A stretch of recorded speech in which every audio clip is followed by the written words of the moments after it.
हरमैन शरीफैन में रमज़ान 1442 के लिए प्लान का ऐलान। मस्जिद अल हराम मुताफ उम्रा का इजाज़तनामा रखने वाले मोतबरीन के लिए खुला होगा।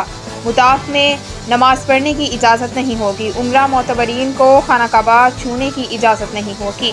हरमैन शरीफैन की मसाजिद में दाखिले के वक्त मास्क पहनना लाजमी करार दिया गया है। हैंड सैनिटाइज़र हर जगह दस्तयाब होंगे। इफ्तार दस्तरखान लगाने पर पाबंदी होगी। हरमैन शरीफैन में सिर्फ खजूर के साथ दाखिले की इजाज़त होगी।